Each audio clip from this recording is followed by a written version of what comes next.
Hello, welcome to Hormone Wellness. I'm going to talk you through what we do here at this online clinic and how we can help you. So, who am I? I'm Claire Snowdon-Darling in the blue, and the lady in the green is my business partner, Laura Knowles. We are both the clinical directors of Hormone Wellness, and we've been in private practice since 2007. We're also the heads of the College of Functional Wellness, which is an internationally accredited training academy where we teach practitioners how to be coaches in hormones and menopause. We have some very unique clinical approaches which have been developed from our intensive research, but also our clinical experience and our own journeys of ill health and hormonal imbalances. And unlike other clinics, we focus on what we call the six pillars. We look at everything from blood sugars, stress hormones, digestion, the actual pesky sex hormones that are causing the problems, immune and emotional transformation. We took all of this information and we put it into a book called Improving the Menopause Experience Through Nutrition and Lifestyle. It's not the catchiest title, I'll grant you, but we didn't have much choice over that. And that was published in April 2025. And we are also featured on a national website called menopause.co.uk. So, what is hormone wellness? Well, we are an award-winning online hormone clinic offering, and so we won an award by Lux Life, calling us the best hormone and menopause clinic. We offer a variety of things to our clients. So we do lab testing, including things like the Dutch test, thyroid testing, SIBO breath testing. One of the things that we focus on that no one else really talks about is food intolerance testing. So that can be behind quite a lot of the symptoms and issues that people are experiencing. When we establish what's going on, we offer research-based food strategies. So that means rather than just throwing a one size fits all diet plan at someone, we're actually able to target the right food strategy for where you are in your health journey. Once we also have tests, we're able to make supplement recommendations. And I love that it's in response to tests because as a nutritionist, very often we just have to use guesswork, but we're actually going to be able to recommend what it is that your body needs, not just educated guesswork. If the testing shows that you're a bit low in hormones but not really low in hormones, then we can work with low dose bioidentical hormones. Also, if you're under the age of 36 and therefore not eligible for things like HRT, we would also look at the low dose bioidentical route. However, for people who are over 36 and who have tests that show that they have got low hormones, then we have an HRT clinic in-house that is staffed by independent nurses who can offer private prescriptions for HRT. And what I usually say to clients is by the time you've then had a prescription, our nurses write to your GP and then you can actually go and get your prescription filled out by the NHS. We are the only clinic, I was going to say one of the only, but actually we're the only clinic using a whole health approach to hormone imbalances. And I'm going to talk you through a little bit more about what I mean by that. So who is our service for? Okay, well, most of the people we work with have tried everything and are at their wits' end. And often their tests are coming back as normal, but they know something's not right, or they're on something like HRT, or they've been diagnosed with PCOS or endometriosis and they're on the contraceptive pill, but they just don't feel right. They're commonly struggling with things like depression, fatigue, exhaustion, headaches, migraines, IBS, SIBO, and digestive issues, weight gain, digestive problems. Oh, I said that one already. Allergies and intolerances. Often there's infertility or fertility concerns. Insomnia is a big one with hormone imbalances. PMDD and PMS is a big one that we see commonly. They're having a challenging menopause or having reactions to their HRT and don't really know where to go because their doctors have just kind of hit the limit of their knowledge. They might have PCOS or endometriosis.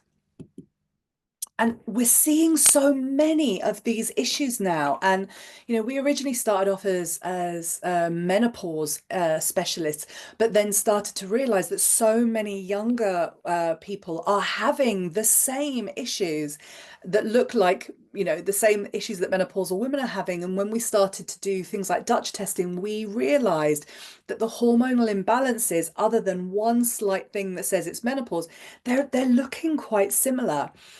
And what we started to realize when we started to ask the questions and do the research of why is this happening? Why is there an epidemic of hormone imbalances in women today?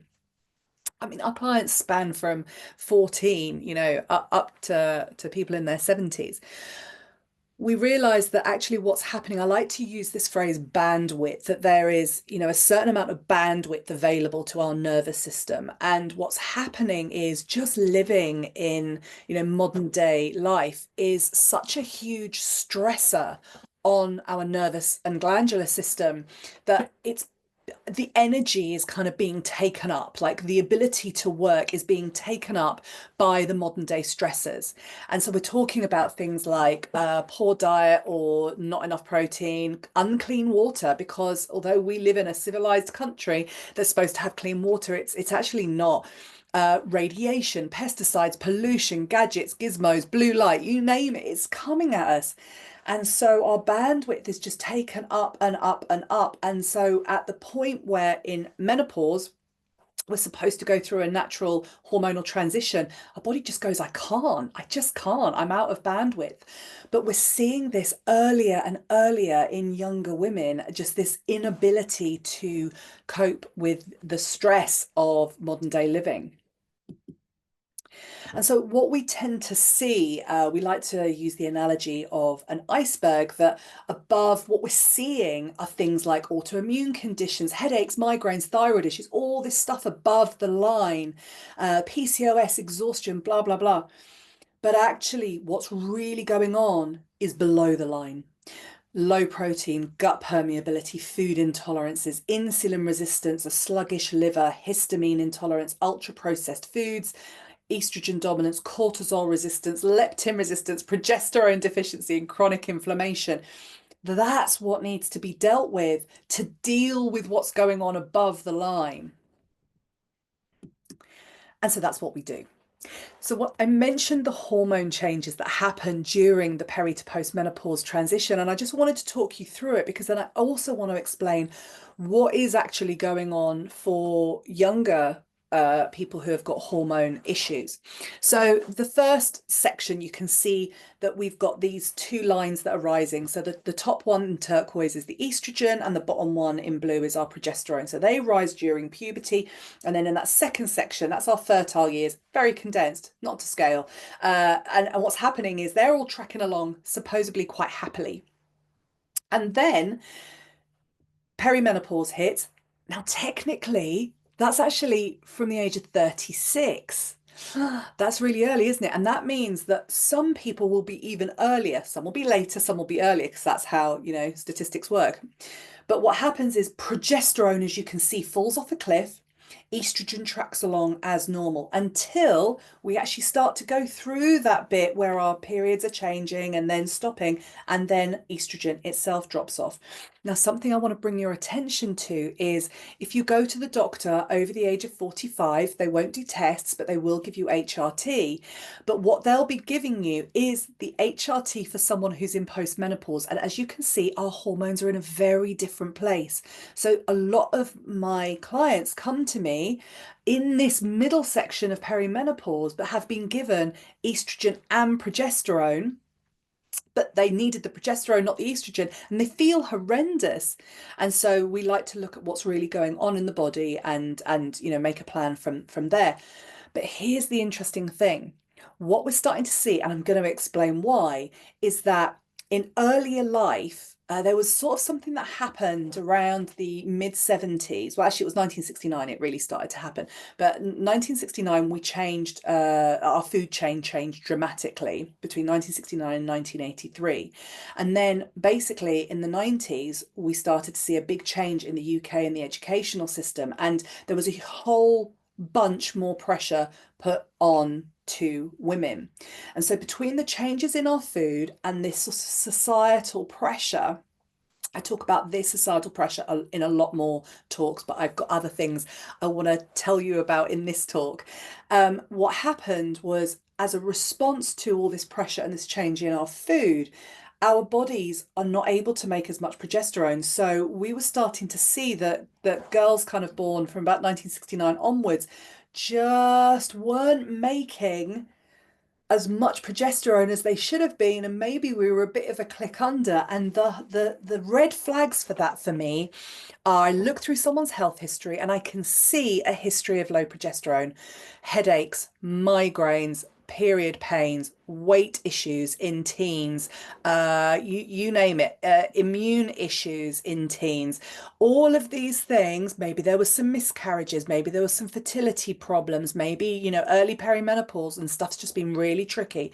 All of these things are red flags that there maybe wasn't enough progesterone all the time. And so as they came into perimenopause, that drop off was even more great.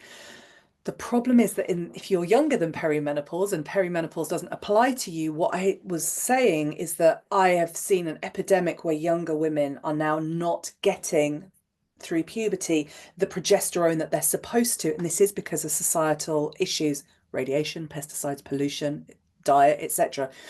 And so then they're starting to exhibit issues, the PCOS, the endometriosis, which is just rife now, or the big heavy period problems, or not getting periods regularly. This is what we're seeing. So I'm going to explain why. This is a very unique way of looking at the body. This is the triangle of hormonal health. This is the clinical model that Laura and I have created, and why we look so uniquely at the body. And what we're wanting to do to make sure that we're in full health is, I want you to imagine that this triangle is a stool, and you want all of your legs to be equal and sturdy. So the sides of your stool, or the legs of your stool, are made up of 3 sets of hormones. I did that, didn't I? That's 6. 3 sets of hormones: blood sugar hormones, stress hormones, and sex hormones. So we need them all to be functioning effectively for us to be really well. If they don't, if there's a wonky stool, what happens is we end up with other symptoms that show quite quickly in things like the digestive system and the immune system, which is why things like IBS, etc., are a red flag for me. Things like, if you had tonsillitis as a kid, I'm like, what was going on? Not in the immune system, but what was going on in these legs? And so the way that we work in hormone wellness is we're going to be looking at blood sugars, and are you eating foods you're intolerant to? Because that will change your blood sugars.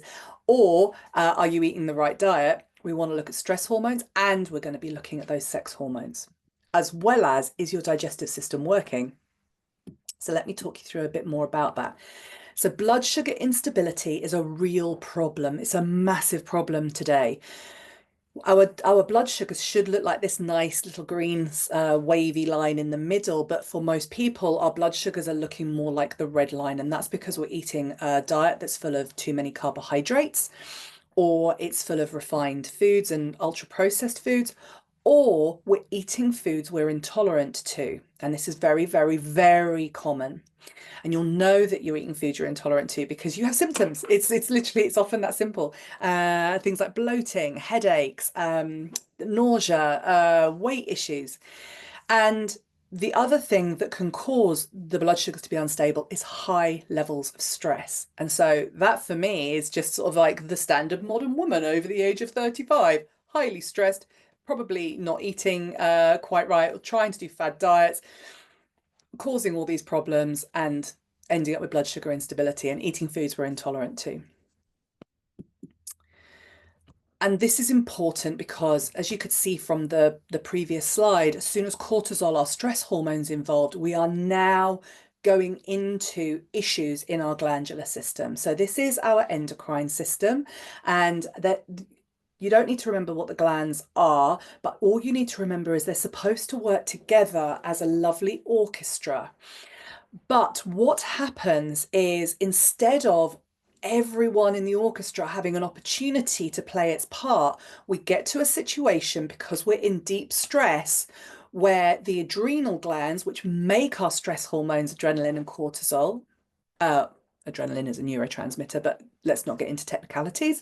Our adrenal glands start to take up too much of the stage. They are literally becoming divas, screaming and not letting everyone else be heard.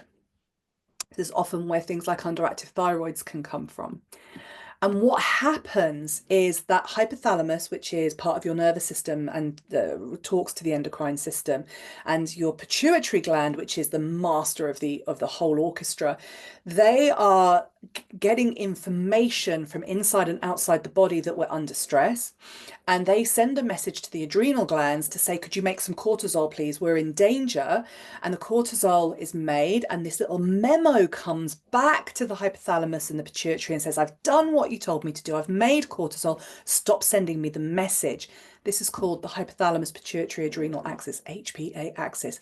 But in modern life, because we're surrounded by stressors, toxic chemicals, light pollution, all the things I've been saying, what happens is the hypothalamus pituitary are constantly sending this memo to the adrenals, and after a while this feedback loop gets switched off, and the only message coming is make more cortisol, make more cortisol. And we call this the HPA axis dysregulation. So we're seeing a lot of people making too much cortisol and not able to use it effectively. Now this becomes really important because we don't only make our sex hormones in our ovaries and or testes. We make them also in our adrenal glands, about 35%. That's a lot. That's a big chunk. So when you start to think about days gone by when women went through menopause and just had a few hot flushes, it's because their adrenal glands were effectively making enough hormone for life, basically, to be able to survive. However, what's happening in today's world is, I want to talk you through this process, is we're not doing that. So let me talk you through the process. So in our adrenal glands, we make adrenaline and we make a hormone called aldosterone, which is an important one because it's to do with blood pressure and fluid retention. So if you've got issues there, maybe time to think about what's going on in my adrenal glands. Now we take cholesterol, and cholesterol gets a bad rap, but we need it. And so actually this is dietary fat. We take dietary fat, and let's just let the penny drop that for 30 years, the world has promoted a low fat diet. This is where connections start to be made with food. We take dietary fat, we turn it into a hormone called pregnenolone, which goes on to make DHEA, testosterone and estrogen, lovely, lovely. But it's supposed to go on and make our progesterone. However, in response to stress, it will choose to make the stress hormone cortisol instead. That's really important. We're making stress hormones instead of progesterone. Now, why is this important, Claire? I hear you ask. Well, testosterone and estrogen are exciter hormones. They ramp you up. They get you all excited.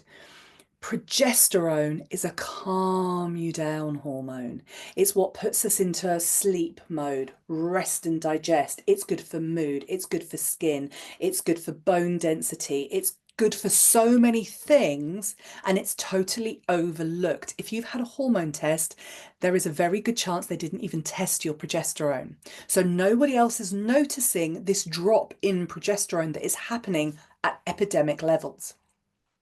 So this is why in early perimenopause, our sleep goes off because we're not in that rest space. We're in get up and go. We can't unwind. We're anxious. It's literally, when I talk about mood, anxiety, depression, connected to progesterone. Without progesterone, you're going to see our bowels aren't going to work effectively. We don't make anti-inflammatory. It's an anti-inflammatory. So we need that to stop things like autoimmune. This piece of the puzzle is so essential, but we're making a stress hormone instead of our progesterone. That's what has to change. Diet is hugely impactive because if I eat something I'm intolerant to, or I eat too many carbs, my insulin spikes, I'll have to make cortisol on the back of that. If I eat something I'm intolerant to, I make cortisol. All of the times we're making cortisol, we're not making progesterone. And without progesterone, all of those issues above that, above the line of the iceberg, are going to be exacerbated. We have to be looking at progesterone. And so when it comes to the bowel, this is really what's going on. I'm not going to go into great detail here, but when we have something like IBS, it starts off with a blood sugar instability, often because of what we can't eat, or we're scared of eating. And we end up with that high insulin because we get this blood sugar instability. That also has a conversation with a hormone in our gut called motilin, which is supposed to make the food go through, but motilin stops being produced if there's high insulin. And this leads to higher adrenaline and cortisol, which actually causes a problem with a valve in the gut called the ileocecal valve. And it also if we've got cortisol, cortisol is an anti-inflammatory, but we don't want to be making as much of it as we're making. It's a problem. And it stops the body from being able to move food through. If we're not in rest and digest, that parasympathetic nervous system response, we also can't make enough digestive enzyme and acids. We can't break our food down. All of this, high cortisol, low progesterone. I want you to think about this seesaw, high cortisol, low progesterone, which means that my testosterone and my estrogen are too high. That then actually causes pain. The high estrogen starts to cause elevated histamine, and a lot of our clients come to us thinking that they're histamine, that they've got histamine intolerance issues and are on histamine diets. And actually, we're looking much further back at blood sugars and stress hormones, and we get inflammation. This is where the inflammation is coming from. By this point, we've developed food intolerances. We have got this build-up in the gut of hormones. The liver isn't clearing them out, and we end up with things like IBS. So this is what's going on. But I'm telling you this because I want you to see how blood sugars are connected, stress hormones are connected, and then those sex hormones are connected. And so we have to start with the foundations of health in that triangle to get these things sorted out. And then once we've cleared up this sort of messy gut, anything like SIBO just hasn't got an opportunity to thrive. We're able to absorb our estrogen better, which isn't often happening properly. That means we're able to detox it better. All of these things need to happen. And so I talked about detoxing. There's actually 3 phases of detoxing that happen by the liver.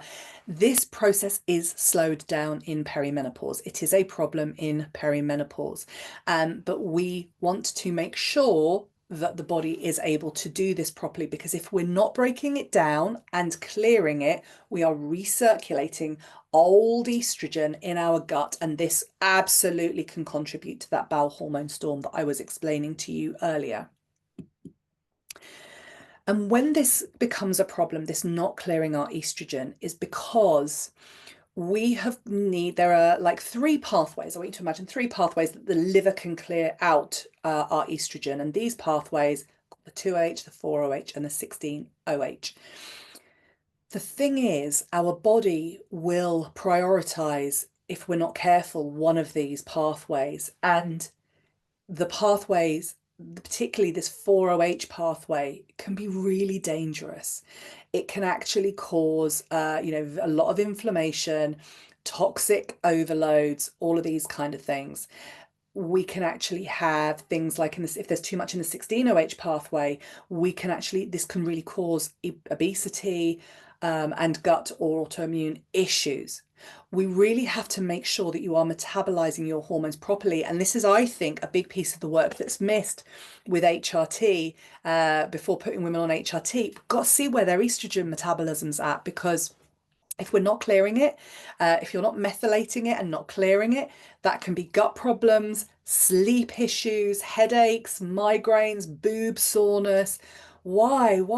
If our gut's not working like it was before and we're not metabolizing, would we put women on estrogen? We've got to get it clearing first before we start messing around with putting in hormones. So I'm really passionate about this work in particular. It's such a foundational piece, and a blood test doesn't show this. That's the key. Blood tests don't show this information. And I just want to say that a lot of our clients come to us with a chronic health diagnosis. And so we could be talking about things like the PMDDs, we could be talking about the fatigue disorders, so fibromyalgia, ME, or chronic fatigue. And we talk about that it's like we've got the ingredients in a cake. And so the ingredients would be things like the poor diet, high stress, imbalanced hormones, impaired digestion, toxic overload, and medications such as the pill. This could all be in earlier life. This is all going on. And then we have a trigger event, and this would be things like a big hormonal change like perimenopause, an infection. So common that people develop chronic health diagnosis after, say, getting the flu or something like that. Surgery, injuries, trauma, immunizations, breast implants, all can create a trigger event that means that people end up with a chronic health diagnosis. So the autoimmune conditions, etc., etc. And then, of course, the medical model want to focus on the chronic health diagnosis, which is fine. They can do that. Actually, we are much more interested in changing the ingredients. So it's like you've got the ingredients, the trigger event is the oven, it's heating it, and then suddenly the cake that we end up with is this chronic health diagnosis. We want to see what needs to happen to change those ingredients. So let's talk about how we work. One of the first things we're always going to look at is what is the right functional test for you? Is it a Dutch analysis where we're going to look at what hormone levels you have and how you're metabolizing those estrogens, which is very important. Or is it going to be something like a thyroid test or a SIBO test? We want to make sure that it's the right test for you. And then once we've done that, we do the analysis of that and we can make the recommendations for the right supplements or hormones on the back of that Dutch test. We look at macronutrient balancing. So we're talking about eating the right level of proteins in the right ratio of your fats and carbs. And our food strategies, which are dependent on your health and your health goals, they are so like the basic one that we use is how we should be teaching kids to eat in school. These are dietary tweaks and they will make so much sense to you. I absolutely promise. We look at removing food intolerances, and we do that with targeted food intolerance testing.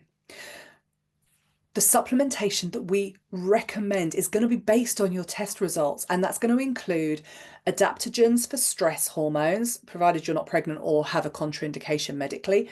But to get that stress hormone, that HPA axis dysregulation, we need to change that. So we're going to look at adaptogenic herbs, the right one, not just throw some in at a wall. This will come from your tests. The right detox supplements, because your test is going to tell us what you need. And if needed, some microbials, antimicrobials for your gut so we can start to clean up that gut environment.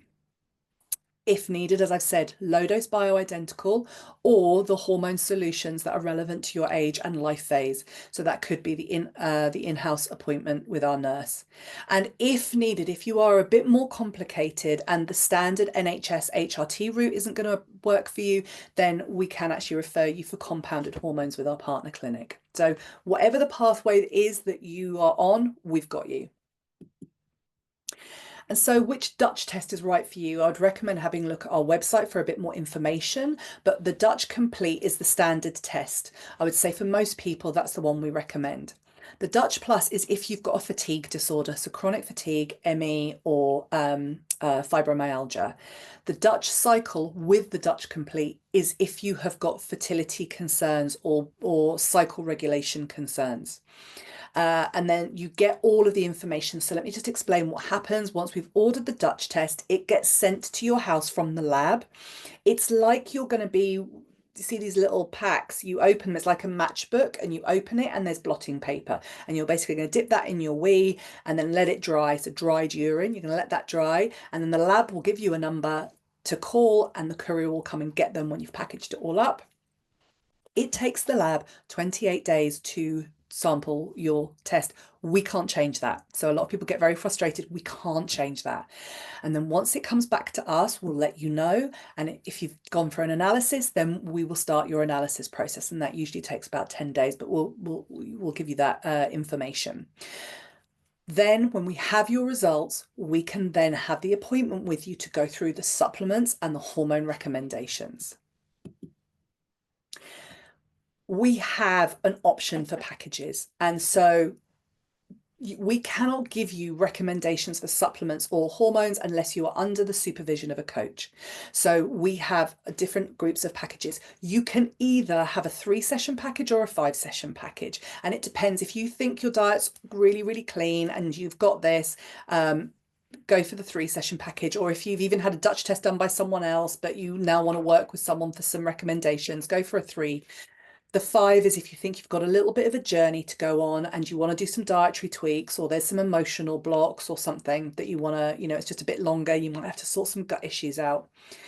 The sessions all include personalized food strategies, lifestyle coaching, nutrition and supplementation recommendations. There'll be HRT education from the coach, low dose bioidentical hormone recommendations, and if needed. There'll also be emotional coaching if you need it. You might not, that's fine. However, they can also include the appointment with our nurse if needed as well. There's online support between sessions. There's an educational talk that we can offer you relating to your symptoms. And we do the food sensitivity testing in both packages. We don't want to diet coach you unless we're diet coaching the right stuff. The 5-session package, if you want to do a Dutch, is the cheapest option because we basically give you a Dutch test for free. Or if you need a slightly more expensive test, we give you £259 towards, which is the cost of the Dutch, towards that lab test. And we also include the lab test analysis. So that 5-session package has got everything you need. 5 sessions with a coach to do all of the stuff that's mentioned here, plus your Dutch, plus your food intolerance test, plus your lab test. Everything's included. We've got you. So if that sounds like the sort of thing that you're looking for, what are the next steps? You can pay for your package. You'll get a welcome email with the food plans and all the information about your package and your tests. We're going to order your test, which you're going to complete and send off. And then you've got to allow 28 days for the results, as we said. You'll have your food strategy. So in the meantime, whilst your test's being done, we're going to do your hair sensitivity, your food sensitivity test, sorry, using some hair samples. And you can have your food strategy coaching session with your coach to go over those food intolerance tests and basically get yourself started on the program in the background. So there is stuff going on. When we get your lab results, we can do your analysis and you get your supplement recommendations and hormone plan, and then you can have follow-up sessions, including coaching and emotional support.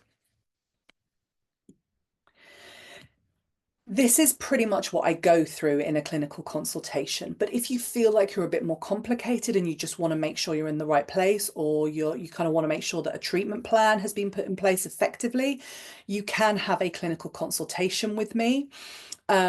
I would need a health history and your consent form. And we go through, basically, I'm going to look at all those red flags. I'm going to go through everything that I've gone through in this, go through the red flags, talk to you about what I think is going on or what we want to test. If you're not sure what test, then this is a good option. And it's designed to answer your questions, but also to give you clarity on the next steps and to set you up for that session, the package of sessions with your coach, so that you feel that you know where you're going and that there's an overview. And why choose us? Well, we are accredited to the highest standards in complementary health, and we've won an award for it. We focus on hormones and nutrition, but we also address the healthcare gaps that no one else looks at. We have the stages of wellness, so we really take you on a step-by-step process with our whole health approach. We're not going to leave a stone unturned. We're going to be looking at every aspect to make sure that we get you back to where you want to be. We do the lab test analysis. We have independent registered nurses, and we can do the compound hormone referral if needed. Our team are very experienced and we offer a variety of disciplines within our team. So we feel that we are offering a really all-rounded service. And if you want to know a little bit more or just want to kind of get to know us a bit more, you can follow me on social media. I am on Facebook, Instagram, and TikTok. And I believe, if you want to know more about our training, go to the College of Functional Wellness. But I believe, oh no, there's another one. Look, I didn't realize about this one. This is our book that I'm super excited about. It looks lovely. Improving the Menopause Experience Through Nutrition and Lifestyle. This is a good place to start if you just want to learn a little bit more about what's going on and seeing if you want to apply some stuff at home. There we go, we're done. Thank you so much for your time and attention. I look forward to hearing from you.